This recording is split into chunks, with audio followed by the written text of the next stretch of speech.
home.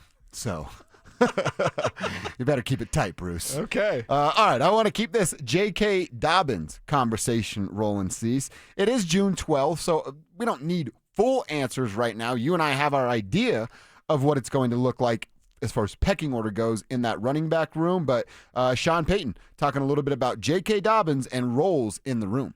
Look, I said it before. I said, and it was a week ago, another good football player.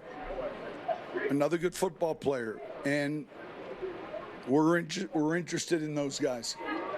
And so we'll see how it unfolds. No set roles yet. We feel like we know who the player is well. They feel like they know who the player is well. So that's interesting to me. I mean, that's just via tape and, playing him a couple of times over the last year and figuring out, hey, what can he do in this system that he did there? What can't he do, or what he wasn't doing over there, he can do here in this system? Of course, Sean's not going to give us a pecking order. He hates the idea of the depth chart after the 3 weeks of training camp. So right. He'll play this game. And I think he's going to play the running back game the way he played the quarterback game last year to keep, I don't know if it was like to keep Bo engaged because that's not a worry, but to make Bo, and just as important, the other guys on the team feel like Bo earned that job. Right. Isn't he going to do the same thing with JK Dobbins and RJ Harvey? Hey, all right, may the best man win for 1A, 1B that you were talking about last segment, but he's going to play this as an open competition between the two. I think he might not. Really? Why? I think he might not. Because there's some skins on the wall for JK? Well, yes, that's part of it. And also just RJ is improving in pass protection. I'm going to keep beating that drum until he shows that he is. And if you can't protect Bo Nix, don't want you out there. Now, Harvey, there's ways that they can scheme things. I asked Sean Payton about that at rookie minicamp, and he was like, I know what you mean. Is he a 3-down back? Okay, Sean. Well, he's got to prove it. Mm-hmm. You have a tremendous asset in Bo Nix.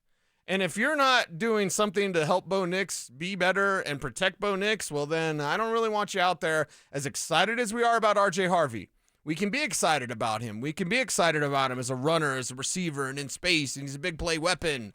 Yeah? Can he protect Bo? The number one question. Clinton Portis, who had 1,500 yards as a rookie, and Portis was, by the end of his rookie season, he was like 185. He lost about 10, 15 pounds of weight as the season went on. But he didn't get started until week 5. Come in looking and like, had 1,500 yards. Come in looking like Jamal Murray, or what was going on there? No. He was in shape. It's just you lose that weight as the season goes on. Why didn't Clinton Portis get started until week 5? Because he couldn't pass block. And then he had 1,500 yards. Now, I'm not predicting that RJ Harvey would do that. Sean Payton doesn't run the ball like Mike Shanahan runs the ball. Yeah, that's right. And JK Dobbins is here. But there's a reason why JK Dobbins is here. And it's to lead the way. And I think, honestly, he's the number one. And Harvey is going to have to kind of, quote-unquote, prove it with Audric Estime, which shouldn't be a problem. He's taking snaps from Sam Ehlinger. Like, he's taking handoffs from Sam Ehlinger. Like, it's done. The writing's on the wall for Audric Estime. It's over, pretty much. And then Jaleel McLaughlin, how's he fit in? RJ Harvey versus Jaleel McLaughlin. Yeah, I mean, it still should be Harvey. We're all excited about Harvey, but remember, Sean wants 2 backs, not 3. So the third back, you're going to have to play special teams. Darren Rizzi, new special teams coach, did drop some hints to Andrew Mason that maybe McLaughlin's role, there's a role on special teams because of the new rules about kick return. Oh, as a returner. Okay, yeah. I'm thinking so about imagine gunner. Marvin Mims and Jaleel McLaughlin back there.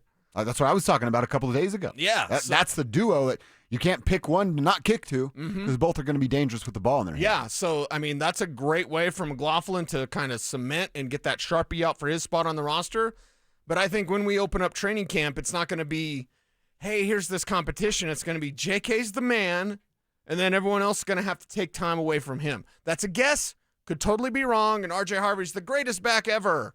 Or I could just know the NFL and say, like, oh, a rookie doesn't know how to pass block. I don't want him out there yet. Mm-hmm. He's got to prove himself. Mm-hmm. And that's going to take some time. Certainly going to take some time. Nobody wants RJ Harvey to be responsible to see Bo Nix get lit up on a third down play. Exactly. And we're going to be having to dog cuss RJ. I don't want to do that. Don't put me in that position, RJ. But doesn't this make that draft pick worse then?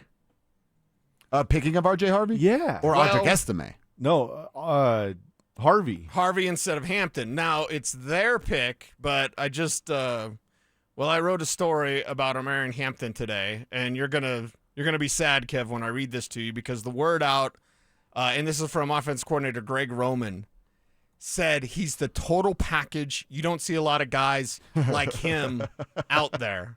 Sorry, and that's Kevin. from Greg Roman, the guy that, Greg Roman knows how to run the ball. I believe Roman was the OC for JK Dobbins in Baltimore. I could have my years messed up. But, Greg Roman knows running backs. He knows the ground game.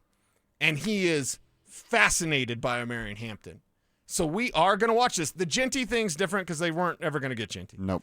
But the Hampton, he was right there. He was on the board when they picked Bam. Hampton versus Harvey. And if Hampton turns into, stud running back, Nick Chubb or whatever, and RJ Harvey's Darren Sproles, people are going to have, people are going to keep receipts like Kev. Mm-hmm. I mean, because my thing is, if you drafted, and I'm not saying just Hampton, but a Judkins, Travion Henderson, would we have JK Dobbins on this roster right now? I don't know. Well, I think it's a fair question, but I also, you mentioned it at the start of this JK flirting and him coming to Denver for dinner. Is that more about Estime not performing? And I guess roles matter and kind of player they are. But, I mean, you had no rumors or reports of them being in a running back market at all. And then they go through a week and a half of OTAs where guys are out on the field working and they now have sudden interest in a running back. I tend to think it's more of Audric Estime because RJ Harvey, it's 2 weeks of NFL work. He still doesn't know what he doesn't know. And I don't think Sean would be willing to go, ooh, not it right now, because I don't think Sean had a lot of expectations for right now either. But Estime, that's where my brain goes. Yeah, it was relying on Estime and thinking that he could do more than what he obviously can. They don't sign J.K. Dobbins if Estime's looking like a stud out there. That's the bottom line. The Dobbins signing says bad things about Audric Estime. And I think at the draft time, they're like, well, we took Estime last year and we really liked him. You can almost kind of talk yourself into things sometimes. Here's another piece from the Chargers, and I can't stand the Chargers. I'm not going to pick them to win the AFC West like Stink. We need to see if Stink's okay. Maybe the fumes, too much exhaust there in New York City. I don't know what's going on with that guy. I'm telling you, just being around Craig Carton, it's bad for your blood, dude. That's don't bad. Don't be around that guy. It's bad for your system. Aronde Gadsden, again, this is Greg Roman quote, he's going to ascend quickly and projects as a key piece. So that freak tight end that I wanted instead of the guy that caught 4 passes, Caleb Lohner. Yeah. And we're the only ones that can ask this because everyone else, and God bless George Payton. God bless George Payton. He's one of the best GMs in the league, but I'm not just going to sit here on my hands and be like, he got everything right, guys, and he knows more about it than we. Of course he knows more about it than me. For the love of God, that's the worst take ever. Well, George Payton knows more about it than you do. Yeah.